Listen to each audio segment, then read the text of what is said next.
Hello, good morning, everybody. Hi, I'm Angharad. I usually give it a couple of minutes at the beginning as people join, as they haven't had a chance to register yet, so they want to put their details in. So, in the meantime, welcome to those who are already on the call. Hello. This is about successful work transitions. So I'd love to hear, please, what work transitions are on your mind at the moment. Please pop them in the chat. It means that I can try and tailor this a little bit more for you and your situation and answer any questions or share any thoughts. There will be a Q&A at the end, but also if you want to put comments in the chat as we go along, I'll try and do them as I go. If not, I'll come back to them at the end. So please do share in the comment section what work transitions are on your mind at the moment. Why is this important to you right now? I have noticed this is the first time I've used StreamYard, so bear with me. Hopefully you can hear me. Let me know if there's a problem. But I have noticed that there is a delay with the comment section. So if I don't respond straight away, apologies. I just think there's a little bit of a delay. So please pop in the chat or the comments section, I think it's called on here. What work transitions are on your mind right now? Great, you can hear me. That's good. Thank you. So while we're waiting for people to join, just top line what we're going to cover today. So we're going to talk about why work transitions are really important and why focusing on them is really important. I'm going to share the key elements for success when it comes to work transitions. I'm going to use some anonymized client stories to bring that to life, real stories. So you'll notice that you're not alone in the way that you're thinking and you're feeling. And then at the end, obviously, there's going to be a little bit of a plug for what I do. And then there'll be a Q&A section. So share whatever's on your mind, ask any questions, fill in any gaps. So today, work transitions. What do we actually mean by a work transition? I've just pressed the wrong thing, so apologies about that. What do we mean by a work transition? Well, it's essentially a process or period of change from one state to another, right? So it could be anything at work from returning from leave, it could be changing in working hours, going back to the office more days a week, a new contract, moving country, new company, going through redundancy, making a big decision, being promoted, a new role, lots and lots of different kinds of work transitions. A few of them are coming through in the chat now. A couple of people have decided to leave a job and a place that they've been for a long time. That completely mirrors my own experience. I was at two companies, both for a really long time before I decided to make a change. And it's tougher when you change something that you've been established in for a really long time. We've got someone else moving from employed to contractor roles, interested in focusing on AI in the workforce and upskilling the workforce, considering changing industries. Interesting one. I get a lot of people coming to me at the moment looking for career change and exploring that. So a bit of a range here. So some people making a change from leaving a company, some people moving from employment to contractor, considering changing industries. We've got a new role. All of these things are totally appropriate for today, which is great to hear. So as I've said, there are lots of different kinds of work transitions. And I work with loads of people going through different work transitions. And here's why they're tough. They're tough because even when there's a really positive change, so it's either something you've chosen for yourself, like leaving a role, or something new and exciting has come along, it's still really hard. It's really difficult to go through change. Humans are just not wired for it. We're expected to manage everything alone. And I noticed in my career, the more senior I got, the more prevalent this expectation was. You feel rushed and overwhelmed by the lack of time to reflect, plan, adjust.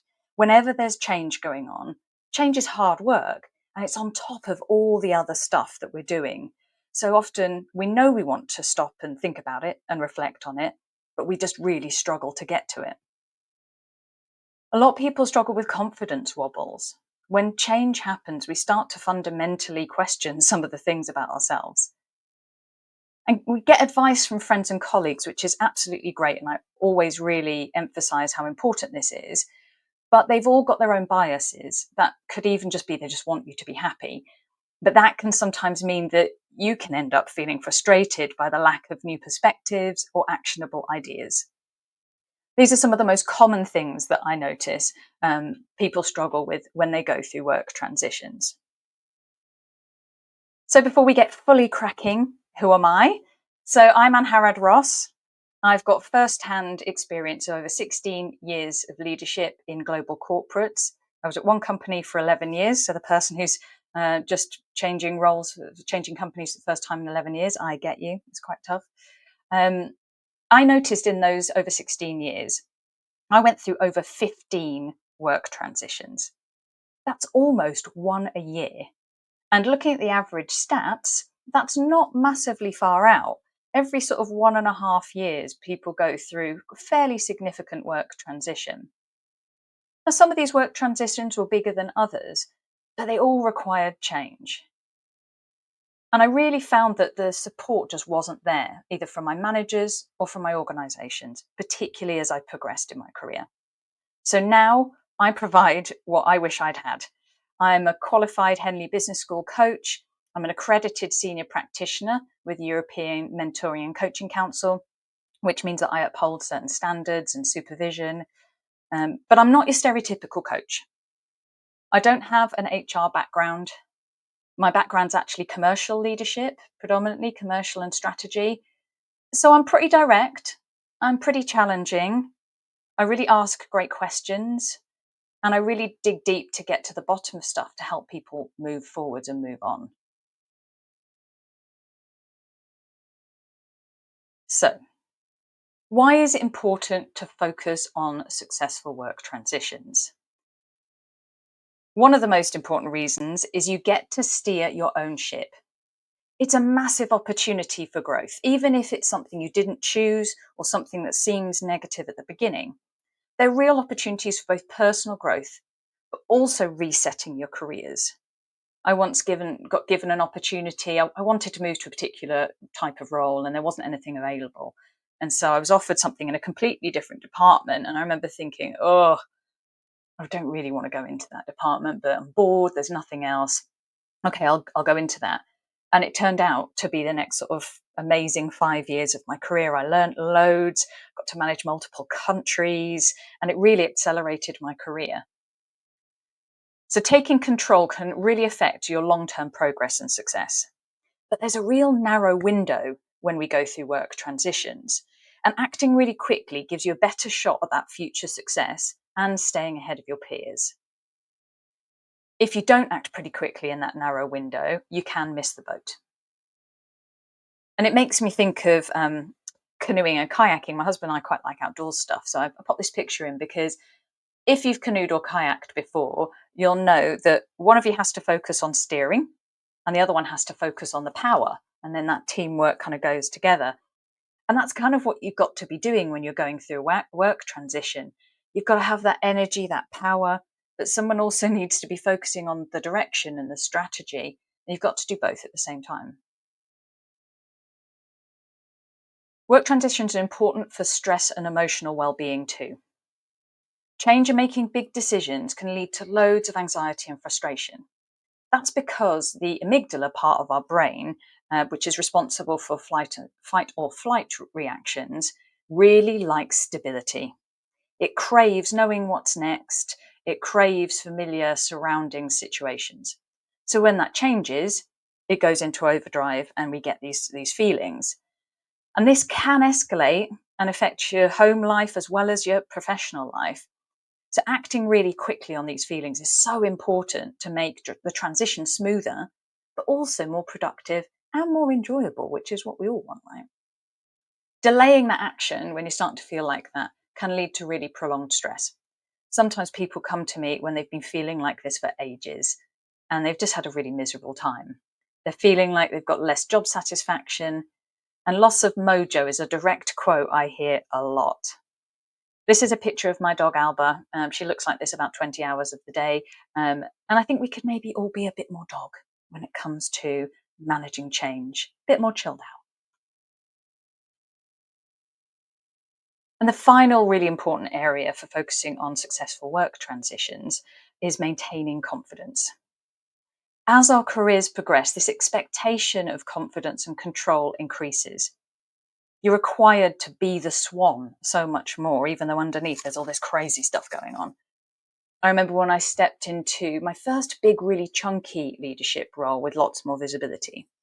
And it was a bit of a mess when I took it on, if I'm honest. And I was feeling a bit overwhelmed. It was all quite a lot.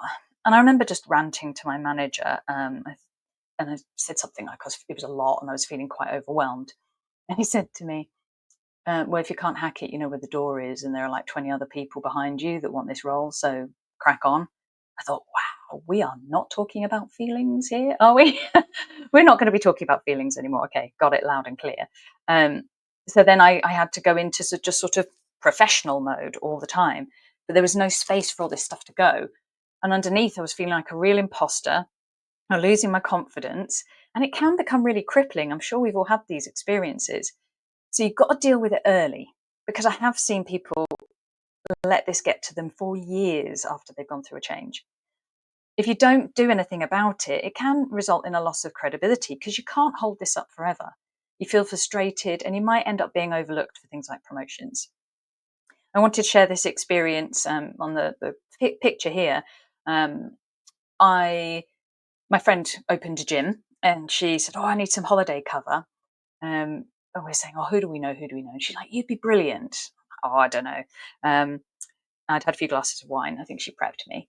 And she said, "Yeah, yeah, you can do it in a weekend." I was like, "Okay, yeah, fine. I could become a gym instructor and help you out." Yeah, it's not a weekend. It's several long weekends of practical. It's anatomy exams. It's coursework. Actually, I really, really enjoyed it.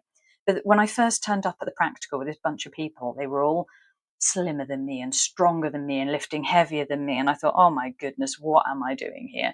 But you know what? They were the most welcoming people, and I could do exactly what they could do. I'm just as qualified as they are.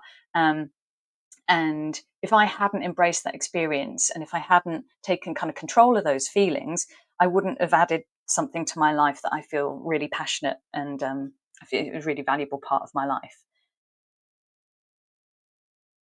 So, doing all of this successfully, making sure that we're managing our stress and well-being, taking control of our own ship, and keeping that confidence high is why you're here today. Every change follows a curve. You might have heard of the Kubler-Ross change curve. It actually started from some grief research, but it's been shown over time to apply to lots of different change situations. How successfully and quickly you get out of this kind of denial, frustration, depression bit at the beginning into experiment, decision, and ultimately integration is down to you. The circumstances around you might make some of this stuff more difficult or easier if you're fortunate enough to be in a supportive environment. But you have to take control of this curve, understand where you are on it, and push yourself through it. There are four key things to focus on for successful work transitions: clarity, reflection, preparation, and underpinning it all is support. So I'm going to talk through each one of these one at a time. Let's start with clarity. There are three important clarity factors for successful transitions. The first is mindset, then resilience, and proactivity. So, mindset first. Loads of people that come to me lack the confidence and self belief to have truly successful work transitions. They've got imposter feelings, they can't shift. They might have limiting beliefs like, I can't possibly go and speak to that person because they're more senior, or this new job title doesn't have director in it. They don't use that term in this organization. Am I going backwards? Um, and often are more influenced by others. When our brain is feeling under this stress during change, it makes us more open and craving for the influence of others, which can be really helpful, but also can be quite limiting. So, getting into that right mindset helps you spot opportunities, better handle challenges as they come at you from all angles, be proactive, which I'll talk about separately because it's so important, builds confidence, and reduces that insecurity and self doubt, which then nicely comes round to increasing motivation. And if you don't get into that right mindset, you end up getting stuck and in these cycles of the same repetitive thinking that's really just not very helpful for you. So, for the right work transition mindset, firstly, you need to know where you are now. What is your current mindset? How are you currently feeling? And what are triggers for certain emotions? Then, once you've identified them, you need to start unpacking the barriers stopping you from getting from that point to the mindset that you need to be at in order for successful work transitions. Something that I work on is developing helpful thoughts for a growth mindset, getting out of that fixed mindset that some of this stuff can make us feel into a more positive growth mindset. Focusing on positivity, not to the point of being toxic, it can go too far, right? But to a point where you're focusing on your strengths. You're telling yourself you can rather than you can't. Then all of this mindset stuff helps you get into the point where you can start experimenting and exploring ways to take control of your own mindset and your own thoughts to move forwards to where you actually want to go. The next key clarity condition is resilience. Change is tough. There is no denying it. It literally uses a lot of energy. When that amygdala bit of the brain, the amygdala bit of the brain is really on fire, it actually uses a lot more physical energy, which is why you're extra tired when you're learning something new, or you're craving sweets and sugar when you're on a training course. There's a lot of fear from uncertainty. As I said, as humans, we don't like uncertainty, and that creates a whole cocktail of emotions. And it can become demotivating and frustrating, which just chips away at that resilience over time. And I see people coming into changes having already been run down by maybe toxic situations, toxic bosses, difficult workplaces, or a long period of having not worked. And they have to make big decisions and go through all this change, and it just keeps battering the resilience. But building resilience back up strengthens your ability to handle those emotional challenges, helps maintain the right level of positivity, even when you're being battered from a few angles, and it reduces the stress, makes you more dog.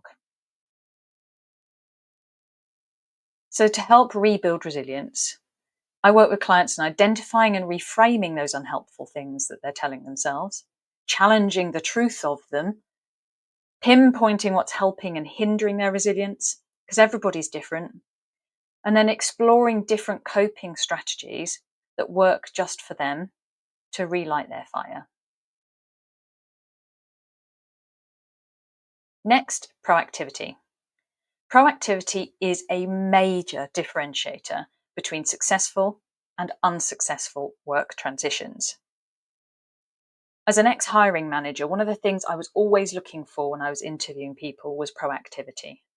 But I was like, well, I can teach a lot of the rest, they're smart people. But if you don't have that proactivity, that energy, that drive to go and take control of things yourself and run with it, there's not much the rest can do.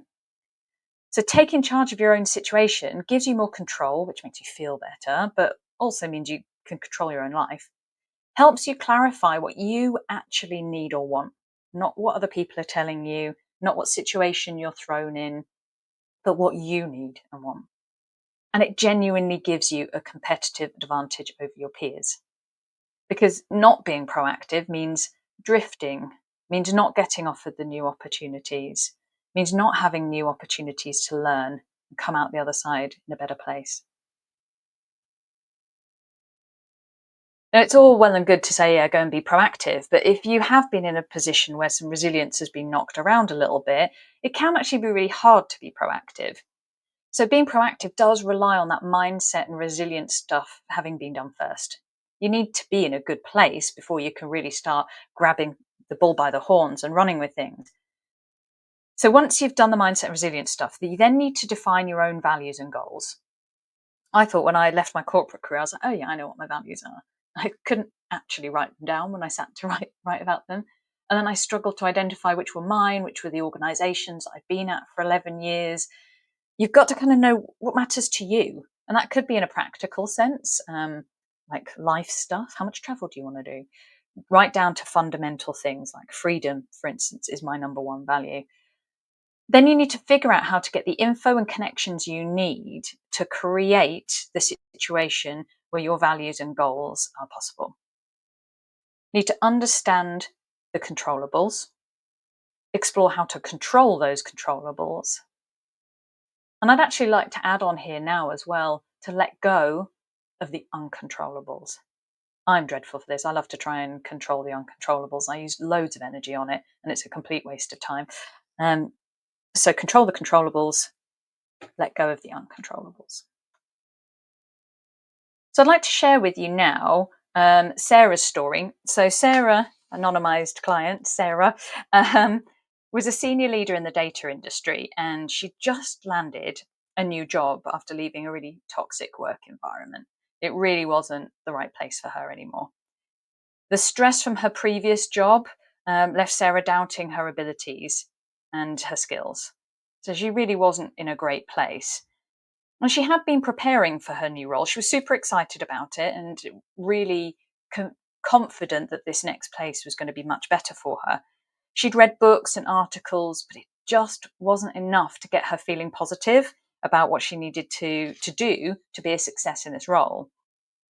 So I helped Sarah become more confident by identifying the roots of her self-doubt, reminding her of her strengths and what she's capable of, and connecting that with how she could deliver in her new role. She needed a bit of quiet, dedicated space for that exploration and reflection. She had a really busy home life, and she struggled to stop and think. And she slowly began to trust her abilities again. And we started this process before she started her new role, which was really helpful. Research has shown that the earlier you start working on things like a new role or a transition, the better chance of success you've got getting through it. So she began to trust her abilities again. She came up with effective ways to balance her busy home life, the new routine that this job came with. Rarely is change in isolation. It was a new job, but it was also a new office location, more days in the office, a longer commute. But she experimented with all this and got to a place where she was not only really positive, excited, and taking a whole different self into her new role, but she started to get some really good quick wins. And then that helped her get back into that positive cycle. And she really quickly became a real trusted leader in her new company, and really valued. And that again just really buoyed her up. So that's Sarah's story of a mindset shift. So we've talked about clarity. Now we're going to move on to reflection. There are two essential reflection conditions for successful work transitions: time to think and digging deep. So starting with time to think. I can move on to the next slide. There we are. A lot of people come to me and they say, I just haven't got the time to think. I can't even think. And I get that. I have been there. I'm not regularly there now. I used to block out every Friday in my diary and go, this is development time and thinking time. I'm going to strategize for the next week. I'm going to work on myself. And I can sure you can imagine how many times that actually happened. However, failing to create this time can lead to rushed, inauthentic decisions, increased stress, and actions not aligned with your goals. You can be thrown off course because you're not taking the time to think, be deliberate and focused on where you're going. That's why I sometimes talk about sessions with me as thinking appointments. It means that time in the diary holds clients accountable. They have to do the thinking in between. They have to do the experimenting because they have to turn up and talk more and move forwards. And I just do 1 hour sessions. They're convenient, booked in advance. And I work on creating that right environment where they can do their best thinking. It's a safe space for emotions. There's no judgment. There's no biases. It's completely objective and confidential. and it's 100% focused on the person in the room, and I'm always in their corner. The second reflection condition is digging deep. We have to understand and recognize the roots of our thoughts and feelings. Otherwise, we're just sticking a plaster on something. And it's important that we do this work to overcome obstacles, address those underlying issues for the long term, develop actually effective strategies, and move forwards really authentically as ourselves. Without true understanding of what's going on for them, people can often get stuck in these repetitive thinking patterns, feel really frustrated, and unable to make that meaningful progress to move them forwards, which ultimately hinders their development and slows them down. So I work with people on uncovering those underlying beliefs, experiences, identifying triggers, get new insights into themselves that they just wouldn't be able to get alone, and develop strategies that help them specifically to grow in the direction that they want to. I listen really deeply and I ask challenging questions that maybe sometimes people don't really want to ask themselves. And that's where the real work is.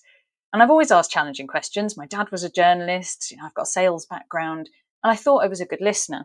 And then when I went on coach training, I was like, wow, this is like next level listening. It's the kind of listening you just don't get anywhere else in your life, which also then means you get questions asked that you might not in other parts of your life. This is David's story. This is how David had a few aha moments from taking some time to reflect. So he just started a new role at a much bigger global company. And initially, he was super excited, super confident, but he soon found himself coming up against some unexpected challenges. He was struggling to connect with his manager, super common thing people come to me with, felt overwhelmed by the high expectations. And there were all these opportunities to shape the role. I'm sure you've come across this before. There's the words opportunity and shape your role strike fear into the hearts of many people. Um, they're great things, but it's a lot of extra work and it almost gives you too much choice to go and shape your role. Emotionally, he felt really isolated and frustrated. He felt he couldn't talk to anybody. He wanted to keep up this, professional outlook, the swan, but it meant that these emotions just weren't going anywhere. And it just led to this self doubt.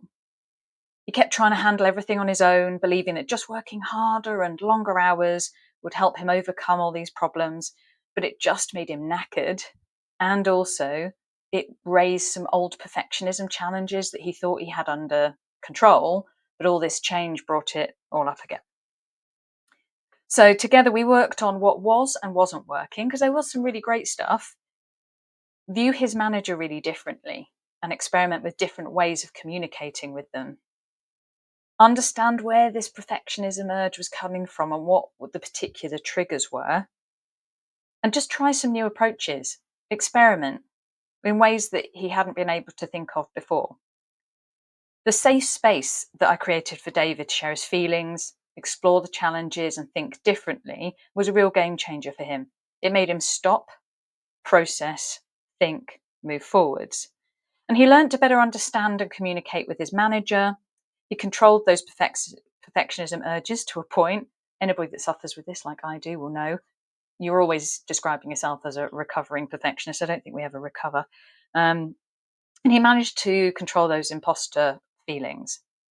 And it ultimately led to him improving his relationship with his manager. They were never going to be best buddies, but it was much more productive. He set some much better boundaries. He felt more secure, connected, supported, and capable. And it meant he had a life outside of work again, which is also very important for mindset, resilience, all the rest of it. So that's David's story. We talked about clarity, reflection. We're now moving on to preparation.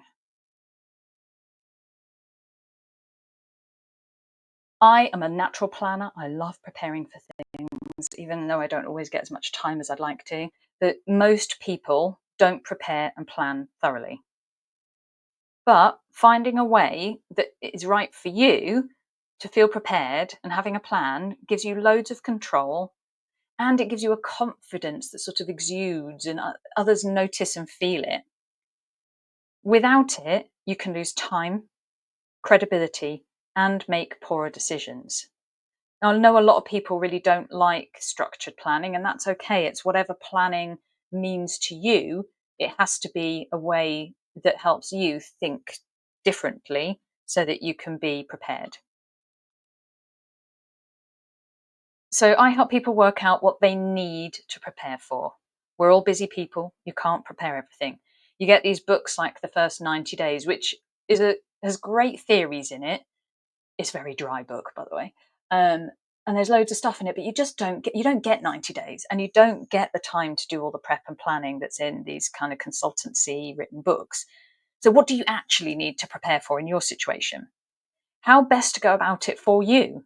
I'm not a colourful pens, vision boarding kind of person, but I can help people that are that way. If that's the way we need to do it, that's the way we do it.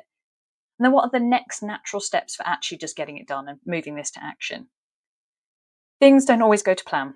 It's totally fine. I always used to say to my team, point yourself in a direction. And if you get thrown off, you can then decide whether you want to pull back or whether you want a new direction. So here's how Claire, um, she hated planning, planned her next career move. So Claire was a senior manager in a marketing firm, and she discovered that a restructure meant that her role had changed. She was fortunate, she was retained in her role, but it had become less enjoyable. I think she said they'd sucked the fun out of it. And it was lacking in the development opportunities that that fun was giving her. She dreaded planning, and she just felt stuck and uncertain without a plan, and frustrated that she wasn't making the time to plan what she needed next out of this situation and redefine what her development plan looks like now. She'd spoken with her mentor, but they just told her what she already knew, that she needed to work out what she wanted and make a plan to get it. But she was like, but how do I do that? And she got stuck in this same loop of thinking and then started to panic a bit. So, to help her make a well informed career decision in this new world around her and create a future plan, we went back to basics on values, goals, options.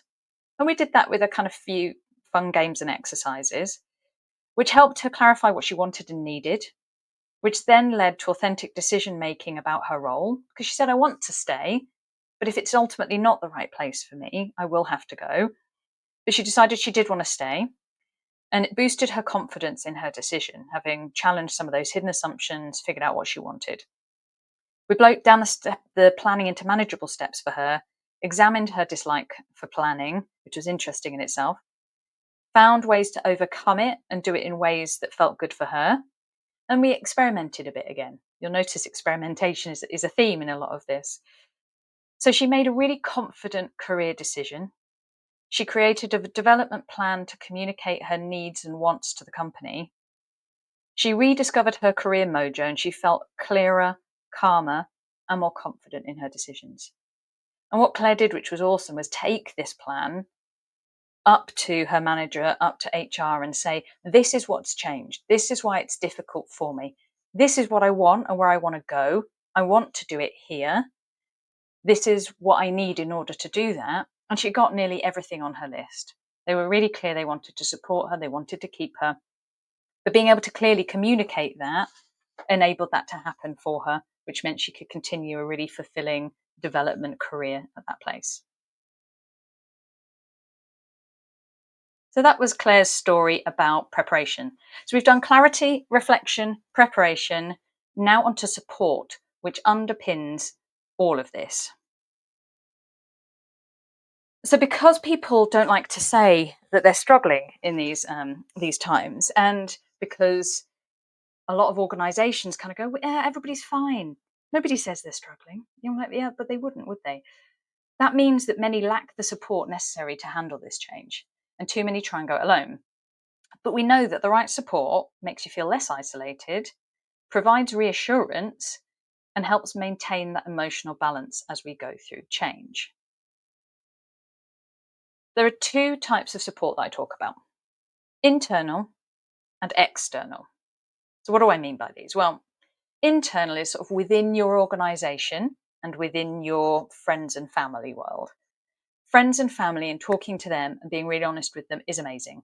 They give you that unconditional support, and they often look at transitions much more from that kind of personal happiness perspective. So I remember early in my career when I was deciding between sales and marketing, having come off a grad scheme, having done both.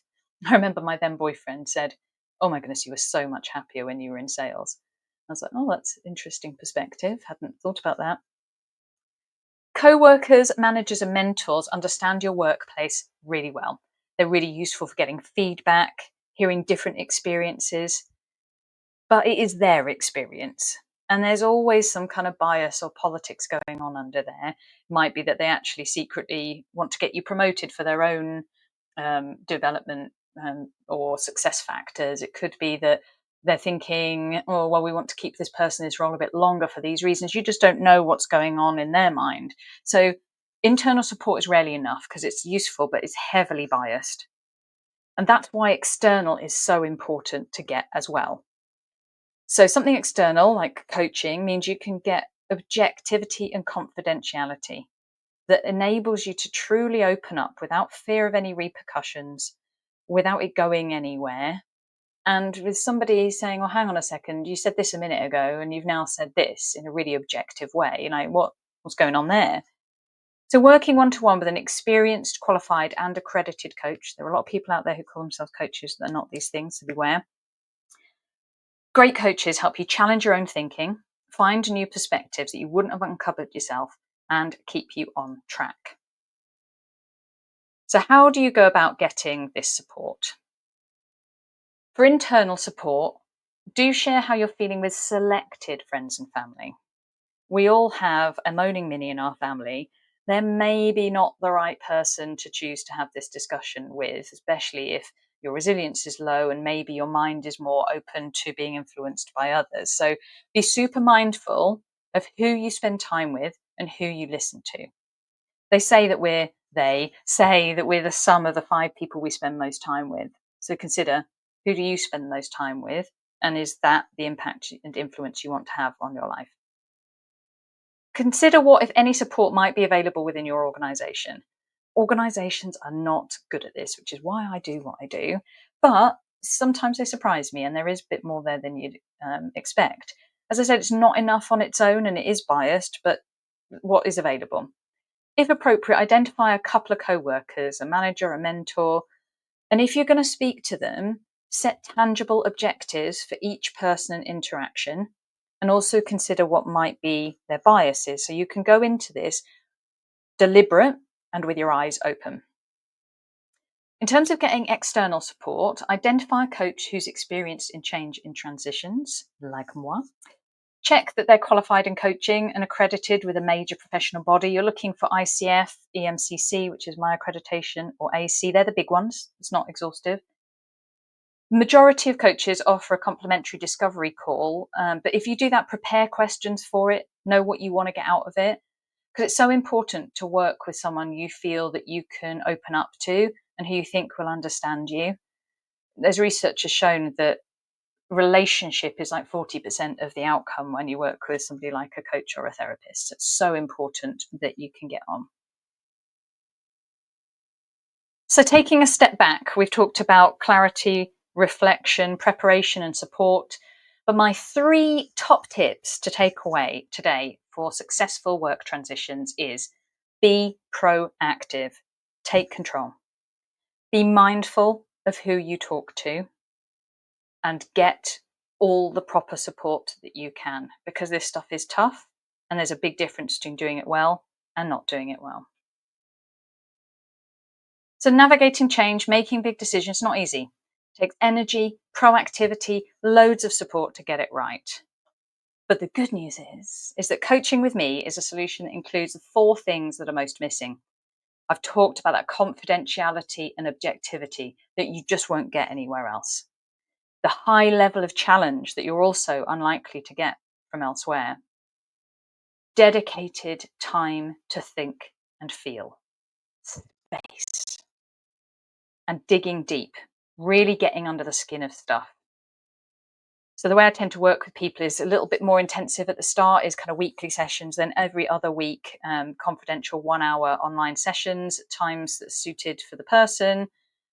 If people haven't had external coaching like this before, I also have some guides to help them prepare for sessions and get used to this way of talking and working. And there's 100% autonomy. I don't take notes. I don't set homework.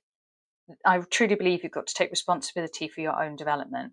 Now, some people ask for it. I'm texting someone on Monday to check that they've done something because they just need that extra bit of accountability. Um, One of my clients does like me to send a few bullet points after the session of what we talked about. And I have worked with some neurodivergent people that really like to record their sessions, get automated notes, whatever your style is. But typically, I'm not going to be taking notes and sending it to you. So, how does it work? So, you can book a free online context call via my website, and this QR code takes you straight there. We then have a chat about what's on your mind, what your situation is, whether I'm the right person to help you. You can ask me questions, and we just explore where you're at, where you'd like to get to, and therefore what support that you would need. You then get a tailored quote from me that's specific to you.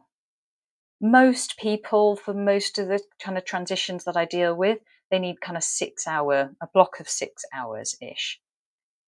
Then we book your first online session and we go. So it's all pretty simple and straightforward. Oops. So, just as a bonus for you for sticking to this point, thank you, is if you do work with me and you book a package of sessions, you get a free 1 hour accountability session 6 months after completing your coaching program. So if you want to do that and you can have a context call with me, and do mention that because that's worth £275. Obviously available to book separately for other people, but this is free for you for sticking this far. So this month, I've got 2 slots left to start working with me. So if you are interested, please do book in a call. My diary is available on this link. You can see it live, nice and easy, and see if we can hit it off and I can help you.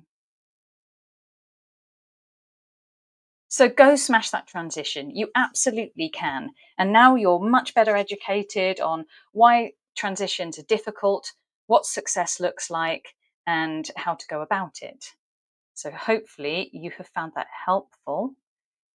And I'm now going to move to Q&A. So I'd love to know what's on your mind, what questions you've got, and I can share some of my experience and expertise as a little extra bonus before we close the call. So I know there's a delay on the chat, so I am going to just start working through also some of the transitions that you mentioned that you're all going to. So making a change the first time in a long time, or if you've been at a place for a long time, can be extra difficult because your brain is even more used to the comfort of that certainty. And you get to a point, don't you, when you've been somewhere for a long time where you're the go-to person and you just know how everything works. The culture is really embedded in you. You don't really have to think about this stuff. So when you do change after being somewhere for a long time, it really throws you more because of the level of change. So that means even more so it's important to go back to things like values, because we do absorb to an extent the values of our organization and the people around us, that you're the sum of the 5 people around you. So it is really important to go back to values, really understand who you are, not you are in that place. And then also just be kind to yourself. It's going to be a little bit tougher because there's much more change for you and that muscle is not so strong. So I've got a question here. How much should we work our network versus getting on recruiters' books? What's the right balance in today's career market? That is a great question. I'm actually really glad you asked that. So recruiters are awesome. I would always identify a couple that you particularly get on well with, that are in your world, can demonstrate good client connections in where you want to go. Make sure it's kind of like not like a place by numbers. It needs to be. I tend to work with independent people, which I much prefer. They're a bit more motivated and a bit more in my corner and better communicators. So they're really important. However, majority of people getting roles at the moment that I see, it has come from network. There's a lot of jobs that just never hit LinkedIn. And if they hit LinkedIn, sometimes they're also old and you've literally only got a day or two before the end of the application deadline. So much kind of goes on in the background. And I think that's fundamentally unfair, but it's kind of how it is right now. So I would absolutely work your network. When you've done the work on where you want to go, what you want to do, and you're super clear and can communicate that really clearly, then identify key people who would be most suitable to get you to where you want to get to and mirror those things. And again, make a plan, be deliberate. What do you want to get out of it? And be clear with them. It's been a while. I'd really love to catch up over coffee, could be Zoom or happy to meet somewhere. I'm really interested in X and I'd love to pick your brains on it. A lot of people feel a bit icky doing this kind of thing, but if you think yourself when people have reached out to that for you, you want to help them. Most people just want to help and are happy to have a conversation with you. And then be prepared to be asking questions about what's going on with their place of work, or what their tips are. So I'd absolutely meet with as many people as possible in your network, because it is by far the most effective way to be finding new roles, particularly in this market. So that was work the network. Any tips on who to speak to in your company, if at all, when leaving that company? I'm not sure what you mean here. I suppose my question would be, what's your objective of speaking to somebody when leaving that company? So yeah, I'm not too sure on that one. Maybe you can give me a little bit more context on that one. Would I be able to share a couple of recruiter recommendations? Yes, the only one that comes to mind is Jonathan the Chicken Man. What's his surname? Quite a few people work with him. He's eccentric, but I quite like him. And he certainly helped me back in the day. What is his name? Jonathan. John. Oh, he's not coming up on LinkedIn.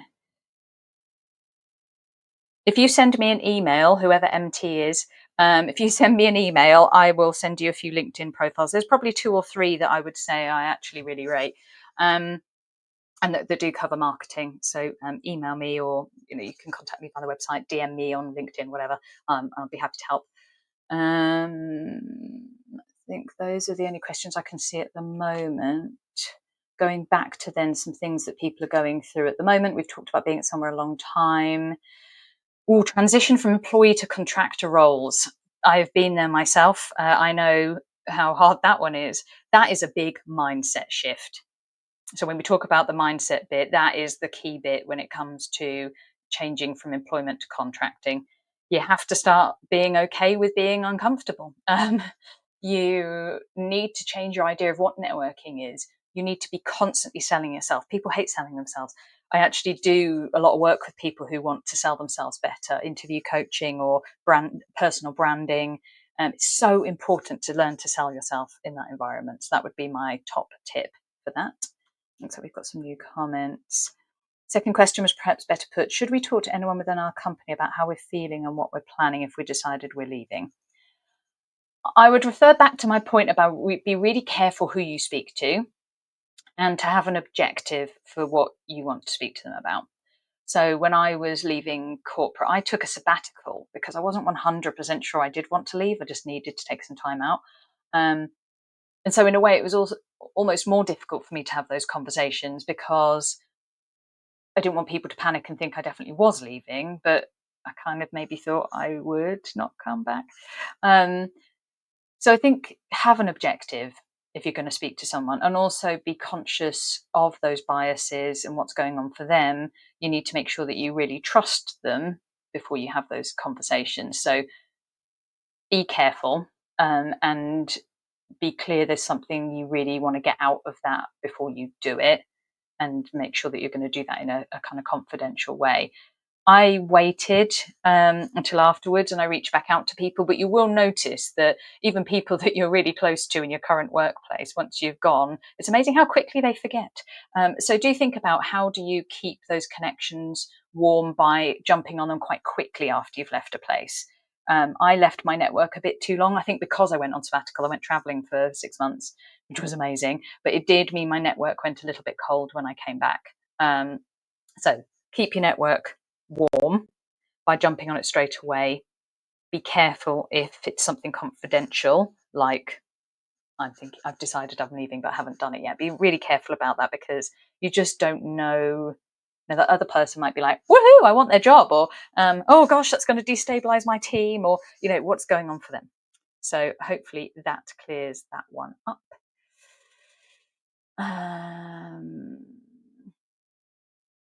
Tips around interviews. So I do interview coaching. That is something. It's a slightly shorter program. It's kind of 4 sessions usually, and it starts as early as people can before they know they've got an interview. So we work on a lot of mindset stuff, selling yourself stuff, helping you identify how to speak their language in the interview, tailoring your prep to the role, to the people, to the interview, dealing with setbacks, knockbacks, extra common at the moment in this tough environment.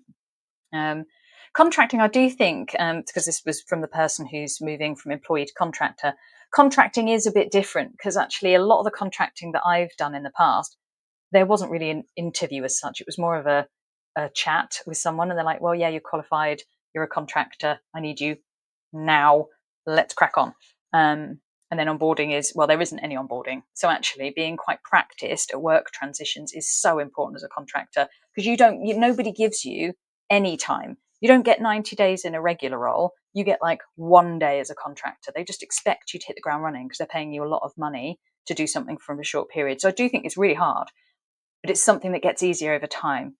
And you've got to be really strong and confident and resilient to be able to just hit the ground running every time, do the swan instantly.